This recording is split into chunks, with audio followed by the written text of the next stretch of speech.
In the library, someone passed me a note that said, "Get out now, he has a gun." I was sitting at my usual spot on the third floor of the university library, cramming for my accounting final when a girl with blonde hair quickly dropped a folded piece of paper on my desk and kept walking without making eye contact. I unfolded it and read the message twice, my heart immediately racing. I looked around trying to spot her, but she disappeared between the stacks. The study area was packed with students preparing for finals week, everyone hunched over textbooks and laptops with that familiar end-of-semester desperation. I grabbed my phone to call 911, but there was no signal. The third floor always had terrible reception because of the thick concrete walls, but I'd never needed to make an emergency call from here before. I quickly packed my stuff and headed for the main stairwell, but found it blocked off with orange cones and a maintenance sign. That was weird because the stairs had been fine when I came up 2 hours ago. I tried the elevator, but it was out of order too, with a handwritten sign taped to the buttons that looked hastily made. The only other exit was the emergency stairwell on the far side of the building. I started walking through the maze of bookshelves, trying to get to the other exit while scanning for anything suspicious. That's when I noticed how unnaturally quiet it had become. The usual sounds of pages turning and keyboards clicking had stopped almost completely. Students were still sitting at their desks, but something felt off about their posture. They were sitting too rigid, too still, like they were trying not to draw attention to themselves. Several had their phones out, but they were just staring at blank screens with no signal bars. I walked past a table where 4 students were sitting, and none of them looked up at me, which was unusual because people always glance when someone walks by their table. Their eyes stayed fixed on their books, but I could tell they weren't actually reading. As I got closer to the emergency exit, I saw a library security guard standing near it. He was an older guy with gray hair that I'd seen before, usually pretty friendly when checking student IDs. But today something was different about his demeanor. When our eyes met, he smiled, but it felt forced. "Everything okay?" he asked, stepping slightly to block my path to the exit. "Yeah, just heading out," I said, trying to sound casual. "Need some fresh air. Might want to stay put for now," he said, his voice taking on an edge. "We're having some technical difficulties with the building systems. Safer to wait it out up here until maintenance fixes everything." That explanation made no sense. Technical issues wouldn't require keeping people trapped on one floor. I nodded and pretended to head back to my seat, but instead ducked into the nearest bathroom to think and try my phone again. Still no signal, which couldn't be a coincidence anymore. Someone was deliberately jamming cell service, which meant this situation was planned. I stayed in the bathroom for several minutes, trying to figure out what was really happening. When I came out, I noticed the security guard had moved to cover the main stairwell entrance. Now there were 2 guards total, both positioned to watch the exits. Students were still sitting quietly at their tables, but I could see tension in their shoulders. A few were whispering to each other, keeping their voices so low I couldn't make out any words. Then, I spotted the blonde girl who'd given me the note. She was sitting 3 tables away, and when she saw me looking, she mouthed something silently. I moved closer, pretending to browse the shelves, and she mouthed it again more clearly. "Not him." She glanced toward the security guards, then back at me, and shook her head slightly while pointing at something behind me. I turned around and saw what she was indicating. There was a third person I hadn't noticed before, someone in regular clothes moving between the stacks with purpose. He wasn't a student and he wasn't library staff, but he was carrying something under his jacket.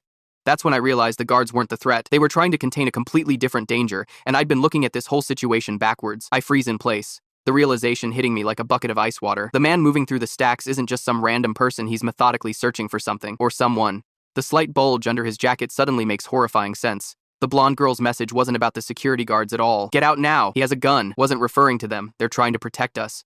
Her second message, "Not him," was trying to correct my misunderstanding before I did something catastrophically stupid.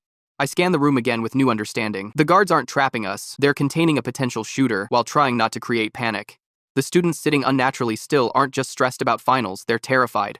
I make my way back toward the blonde girl, moving casually between tables, as if I'm just looking for a better study spot. When I reach her table, I slide into the empty chair across from her. "I get it now," I whisper, leaning forward over my backpack. "The guards aren't the threat." She nods almost imperceptibly, her eyes darting to make sure no one's watching us. "My name's Mia. I worked here as a library assistant last semester." Her voice is barely audible. "That guy has been circling the floor for 20 minutes, checking every study area systematically." "Do the guards know?" I ask. "They know someone's here with a weapon, but they can't spot him. That's why they're blocking exits. They're trying to keep him contained until backup arrives." She slides her notebook toward me, and I see she's been tracking the man's movements with a crude map of the third floor. "What about our phones?" I ask. "Cell jammers," she explains. "Security deployed them to prevent anyone from making calls that might trigger panic or alert the guy that they're on to him." I glance around at the other students. Most seem oblivious, focused on their studies, but a few have the same tense awareness I now feel. They know something's wrong but are playing it cool.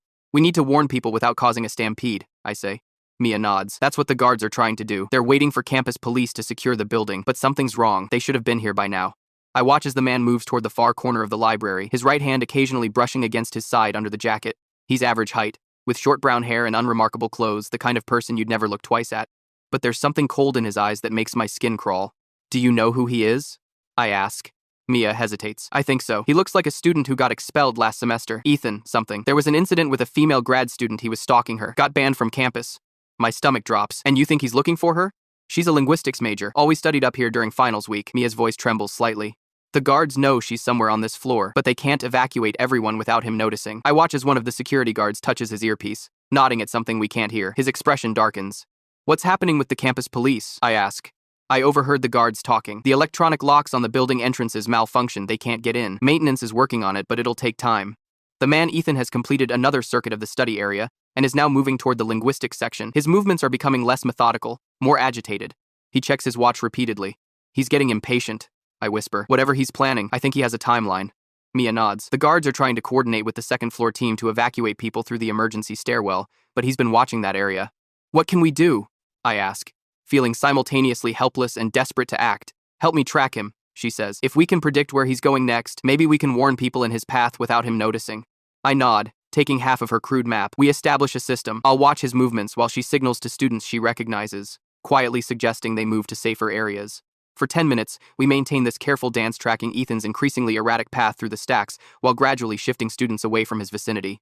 The security guards have noticed our efforts and seem to be working with our pattern, positioning themselves to block Ethan's view of departing students. Then Ethan stops abruptly, staring at something or someone in the comparative literature section. His posture changes, becoming rigid with focus. His hand moves toward the bulge under his jacket. He's found her, Mia whispers, her face pale. That's her, the grad student who reported him.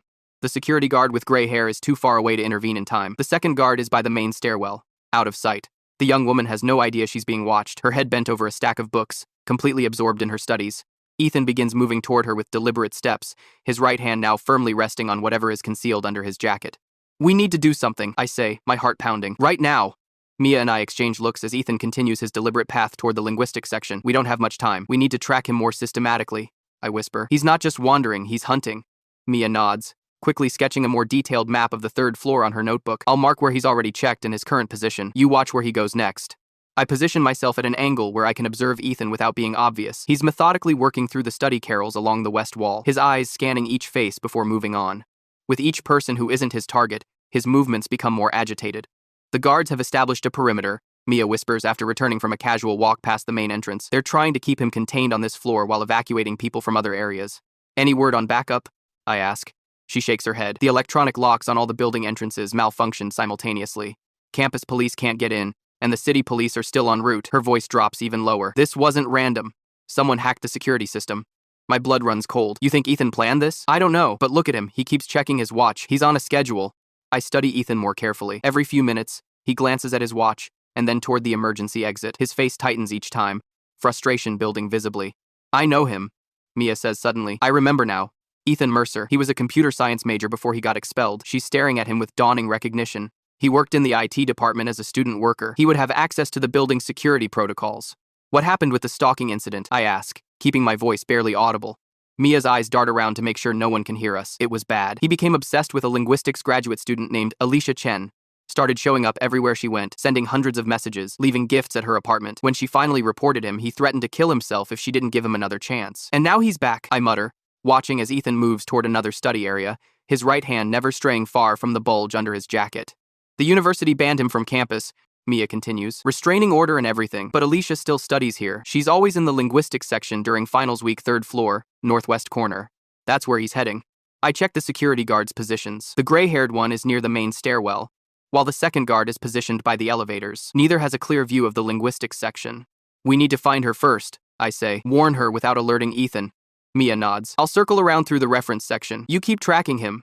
As Mia slips away, I continue monitoring Ethan, noting his increasingly erratic movements on our makeshift map. He's becoming less careful, more desperate. His head swivels constantly, scanning faces with growing intensity. Twice, he nearly makes eye contact with me, and I quickly look down at my textbook, pretending to study. 5 agonizing minutes pass before Mia returns, sliding into the seat beside me with practiced casualness. I found her, she whispers. Northwest corner. Exactly where I thought. She's wearing headphones, completely focused on her books. No idea what's happening. Can we get a message to her? Not without crossing Ethan's path. He's between us and her. I glance toward the security guards again. The gray-haired one is speaking into his radio, his expression grim. Something's happening. Look, Mia says, nodding toward the emergency stairwell. 2 more security guards have appeared, quietly directing students toward the exit. They're attempting an evacuation. For a moment, it seems like it might work. Students are moving in small groups, keeping low and quiet. But then Ethan turns, spots the movement, and his entire demeanor changes. His back straightens, his eyes narrow, and he moves with sudden purpose toward the second stairwell. He's going to block the exit, I hiss. Mia grabs my arm. We need to warn Alicia now. We watch in horror as Ethan positions himself near the emergency stairwell, effectively cutting off the evacuation route. The security guards exchange alarmed glances but maintain their positions, unwilling to confront an armed suspect directly. What do we do? I ask, feeling helpless as the situation escalates around us. Mia's eyes are darting around the library, looking for options. The book carts, she says suddenly. I have an idea. She explains quickly. We'll use the book carts to create a distraction on the opposite side of the floor, drawing Ethan's attention away from both Alicia and the evacuation route. While he's investigating, the guards can get to Alicia and escort her out safely. It's risky, I say. Everything about this is risky, she replies, but we can't just sit here and watch. I nod, and we split up to put our plan in motion. I move toward the reference section, pretending to search for a book while keeping Ethan in my peripheral vision. He's growing visibly more agitated, checking his watch again and scanning the room with increasing desperation. The gray-haired security guard has noticed our movements and is watching us carefully. I catch his eye and give a slight nod toward Ethan, then toward Alicia's position. The guard's eyes widen in understanding. Mia has positioned herself near a row of book carts filled with returns. She catches my eye across the room and holds up 3 fingers, a countdown. 3, 2, 1. Ethan's head whips around at the sudden crash as a book cart topples over on the far side of the floor, sending dozens of heavy volumes cascading across the carpet with a thunderous noise that shatters the library's tense silence. Students gasp and jump from their seats. Ethan's hand moves to his jacket, his face contorting with panic as he tries to assess this new threat. The security guards move with surprising speed. The gray-haired one rushes toward Alicia, while the other guards converge on Ethan's position. But Ethan isn't fooled for long. He spots Alicia being escorted toward the emergency exit, and something in him snaps. His hand emerges from his jacket, and I catch the unmistakable gleam of metal. Gun! Someone screams, and chaos erupts. Students dive under tables as Ethan raises the weapon, his face twisted with rage. The security guards freeze, caught in the open with no cover. And in that moment of terrible stillness, I realize our plan has backfired catastrophically. The crash of the book cart is like a gunshot in the library's silence. Books tumble across the floor in a cacophony that shatters the tense quiet, and for a split second, everyone freezes. Then chaos erupts. I watch Ethan's head snap toward the noise, his body tensing like a predator's. His hand moves instinctively toward his jacket, hovering over the concealed weapon. The distraction is working. He's completely focused on the commotion across the room. Now, I whisper to myself, watching the gray-haired security guard move with surprising agility toward the linguistics section where Alicia sits, still oblivious with her headphones on. Students are looking up from their books, some standing to see what happened, others shrinking lower in their seats. The security guard reaches Alicia, bending to speak in her ear. I see her face transform from confusion to fear as he urgently gestures toward the emergency exit. But Ethan isn't fooled for long. His eyes dart around the room, scanning faces, and then lock onto Alicia as she stands to follow the guard. Something in his expression changes, hardens, and I know we've run out of time. He's seen her, Mia hisses, appearing at my side. This is going wrong. Ethan moves with terrifying purpose now, cutting directly across the study area toward Alicia. His hand emerges from his jacket, and there's no mistaking the black metal object he's gripping. Gun! Someone screams, and the library descends into pandemonium. Students dive under tables, knocking over chairs in their panic. Books and laptops crash to the floor as people scramble for cover. Screams echo off the concrete walls. The security guard pushes Alicia behind a bookshelf, positioning himself between her and Ethan. Everybody down! The second guard shouts, but his voice is lost in the chaos. Ethan raises the gun, pointing it at the guard protecting Alicia. Move, he snarls, his voice cold and flat. This isn't about you. The guard doesn't budge. Put the weapon down, Ethan, he says, hands raised placatingly. You don't want to do this. Ethan's face contorts with rage. You don't know what I want. Nobody does. His hand is shaking, finger hovering over the trigger. I'm crouched behind a study carrel, heart hammering so hard I can barely breathe. Mia is beside me, her face pale but determined. We need to help, she whispers. How? I ask, watching in horror as Ethan takes another step toward the guard and Alicia. Distract him again. Give the other guards time to get into position. I nod, scanning the floor around us. My backpack is at my feet, heavy with textbooks. Without thinking too hard about what I'm doing, I grab it and hurl it across the room, away from where Alicia is hiding. It crashes into a computer monitor with a satisfying smash. Ethan flinches, his head whipping toward the noise. In that split second of distraction, the gray-haired guard lunges forward, tackling him from the side. They slam into a bookshelf, volumes raining down around them as they struggle. The gun goes off with a deafening crack, the bullet embedding in the ceiling. Students scream anew, many crawling desperately toward the exits. The second security guard rushes to help his colleague, grabbing for Ethan's arm as they wrestle on the floor. Get Alicia out, Mia shouts to a third guard who's appeared at the emergency exit. He nods, rushing toward the linguistics section where Alicia is huddled behind the shelves. The struggle between Ethan and the guards is brutal. Books and shelves crash around them as they fight for control of the weapon. Ethan is surprisingly strong, fueled by desperation and rage. He manages to get his finger back on the trigger, the gun now pointed at the gray-haired guard's chest. Without thinking, I grab the heaviest textbook I can find, my accounting final study guide, ironically, and throw it directly at Ethan's head. It connects with a solid thunk, momentarily stunning him. The guard seizes the opportunity, wrenching the gun from Ethan's grasp. The second guard flips Ethan onto his stomach, pinning his arms behind his back. It's over, the gray-haired guard pants, securing the weapon. We got him. But the chaos isn't contained. Students are stampeding toward the exits, pushing and shoving in their panic to escape. I see a girl fall, others stepping on her in their rush. A boy is clutching his arm, face contorted in pain after being crushed against a wall. Mia, I shout over the noise. We need to help those people.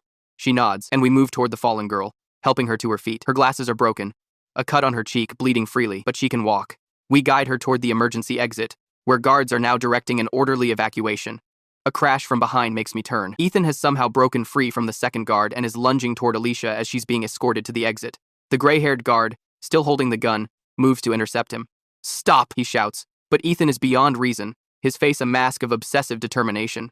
What happens next seems to unfold in slow motion. The guard tackles Ethan again, both of them crashing into a heavy wooden table. Students scatter, screaming. The gun, which the guard had tucked into his belt, clatters to the floor between them. Ethan lunges for it, but before his fingers can close around the weapon, a heavy book cart slams into him from the side. Mia stands behind it, her face grim with determination. The impact sends Ethan sprawling, giving the guard time to secure the gun and pin Ethan properly this time. Nice move, I tell her as we back away, letting the professionals handle it. Library assistant skills, she says with a shaky smile. Those carts are heavier than they look. A thunderous bang from the main stairwell draws everyone's attention. The door flies open, and campus police pour in, weapons drawn. Behind them are city police officers in tactical gear. They got through the electronic locks, Mia says, relief evident in her voice. The officers quickly secure Ethan, handcuffing him as he continues to struggle and shout incoherently. Paramedics follow, moving immediately to help the injured students. I count at least 5 people with visible injuries from the stampede, a sprained ankle, a dislocated shoulder, cuts, and bruises. Alicia is being comforted by a female officer, her face streaked with tears but physically unharmed. She keeps looking at Ethan with a mixture of fear and disbelief as the police lead him away. I can't believe he came back, she says to no one in particular. I thought the restraining order would keep me safe. The gray-haired security guard approaches us, his uniform disheveled from the struggle. You too, he says, looking between Mia and me. That was either the bravest or the stupidest thing I've ever seen civilians do. Probably both, I admit. He shakes his head, but there's respect in his eyes. The book cart distraction was your idea? Mia nods. We had to do something. We couldn't just let him find her. Well, your something probably saved lives today, he says. But next time, leave the takedowns to the professionals. Hopefully there won't be a next time, I say. As the police secure the scene, a detective approaches to take our statements.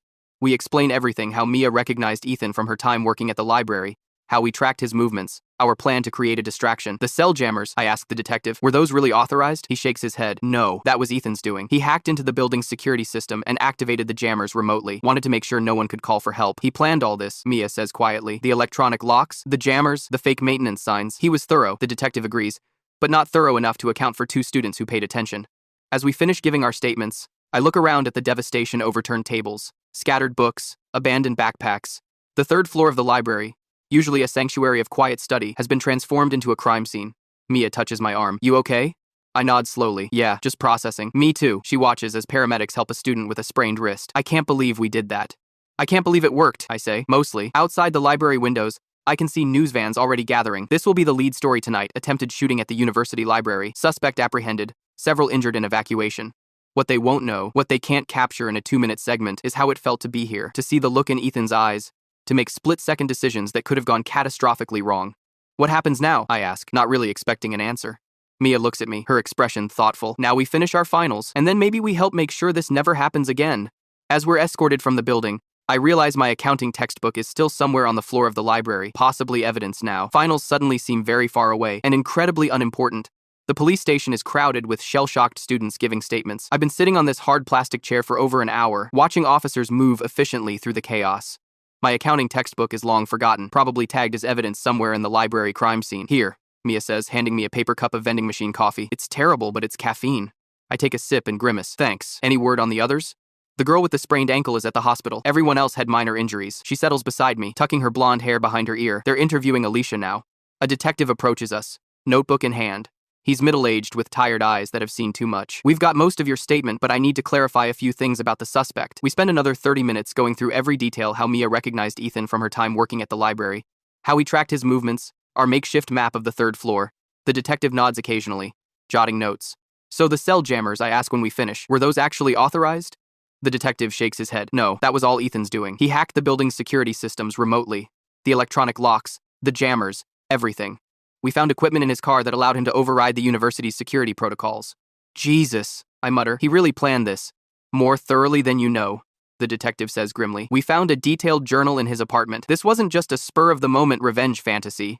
He'd been planning this for months, tracking Alicia's study habits, learning the library's security procedures. What about the maintenance signs? Mia asks. The ones blocking the stairwell and elevator? All his work. He arrived early this morning disguised as maintenance staff. The detective flips through his notes. According to his journal, today was significant exactly 6 months since his expulsion. I remember how Ethan kept checking his watch. He had a timeline. Yes, and a much larger plan than what unfolded. The detective's voice drops. We found explosives in his vehicle. Once he'd dealt with Alicia, he intended to detonate them at multiple locations across campus. My blood runs cold. I think about all those students on the 3rd floor, studying for finals, completely unaware they were sitting in what could have become a massacre site. If you two hadn't intervened, the detective doesn't finish the sentence. He doesn't need to. After he leaves, Mia and I sit in stunned silence. The fluorescent lights of the police station buzz overhead, casting everyone in a sickly pallor. We could have died, she says finally, her voice barely audible. But we didn't. I reach for her hand, surprising myself. No one did. The university president arrives around midnight, flanked by the dean of students and campus security director. They look grim-faced and exhausted as they're ushered into a conference room. 20 minutes later, we're called in. The president, a silver-haired woman with impeccable posture, stands as we enter. Miss Collins, Mr. She glances at a note. Harrison, I cannot begin to express the university's gratitude for your actions today. The dean nods vigorously. You showed extraordinary courage. The security director, however, looks like he's swallowed something sour. He doesn't meet our eyes. We understand from police reports that you identified the threat and took action while our security protocols failed, the president continues. I'd like to hear directly from you what happened. We recount the events again, the warning note, the blocked exits, Mia recognizing Ethan, our tracking system, the distraction plan. With each detail, the security director's face grows darker. When we mention the cell jammers, he interrupts. Those were absolutely not authorized. We would never implement technology that prevents students from calling for help. But your guards knew about them, I point out. They were working around them. The guards were following emergency containment protocol, he says defensively. They were instructed to keep the situation contained until backup arrived, which couldn't arrive because the electronic locks were compromised. Mia counters. There was no backup plan for that? The president raises a hand. These are all valid concerns that will be addressed in our full investigation. She turns to the security director. Including the apparent gaps in our emergency response systems. 2 days later, the story breaks across national news. Campus shooting, hoarded by quick-thinking students, reads one headline. Planned university massacre prevented, says another. Our names are kept out of the reports at our request, but the details are all there. The library, the stalker, the thwarted attack. The university cancels finals week, implementing alternative assessment methods. Nobody complains. A week passes in a blur of police interviews, trauma counselors, and reporters camped outside my apartment. I ignore most calls, but answer when Mia's name appears on my screen. The security director resigned, she says without preamble. Just saw it on the university website. Good, he should have had better protocols in place. The president called me this morning, she continues. They're forming a campus safety committee to overhaul their emergency response systems. She wants us both on it. I think about saying no. I have a summer internship lined up, plans that don't include revisiting the most terrifying day of my life. But then I remember the students hiding under tables, the look on Alicia's face when she realized Ethan had come for her. I'm in, I say. When do we start? We spend the summer working with campus police, security experts, and psychology professors to develop a comprehensive emergency alert system. The new protocols include multiple communication channels, backup systems for electronic failures, and mandatory training for all staff and students. Mia becomes the driving force behind the project, her experience as a library assistant giving her unique insight into campus vulnerabilities. I find myself admiring her determination, her refusal to let fear dictate her response. In August, just before the fall semester begins, we present our final recommendations to the Board of Trustees. They approve everything unanimously. You've turned a potential tragedy into meaningful change, the president tells us afterward. That's no small thing. At the welcome assembly for incoming freshmen, Mia and I demonstrate the new emergency alert system, a multi-platform approach that ensures no student will ever be left without communication options during a crisis. Alicia joins us on stage, speaking briefly about her experience and the importance of reporting concerning behavior. She's still in therapy, still jumps at loud noises, but she's finishing her linguistics degree with a new focus on trauma communication. 6 months after that day in the library, we gather in a courtroom to witness Ethan's sentencing. He pleads guilty to attempted murder, possession of explosives, and multiple counts of criminal hacking. The judge gives him 15 years without parole. Alicia reads a victim impact statement that leaves the courtroom silent. She speaks not of hatred, but of the loss of safety, of trust, of the simple joy of studying in a library without looking over her shoulder. When it's over, Mia and I walk out into the autumn sunshine. The campus across town is bustling with new students, who will never fully understand how close their university came to tragedy. But they're safer because of what happened, because of what we learned. Coffee? Mia suggests, nodding toward our usual spot. Sure, I fall into step beside her. I still need to study for that accounting exam they rescheduled. She laughs, the sound bright against the memory of screams and gunfire. Some things never change. But some things do. The university library has new security gates, emergency phones in every study area, and clear evacuation routes posted throughout the building. The third floor, once my favorite study spot, now has a small plaque recognizing the events that unfolded there. I don't study there anymore. Some memories are too vivid, too present, but I walk past it every day, remembering the moment when a folded note and 2 words, "not him," changed everything.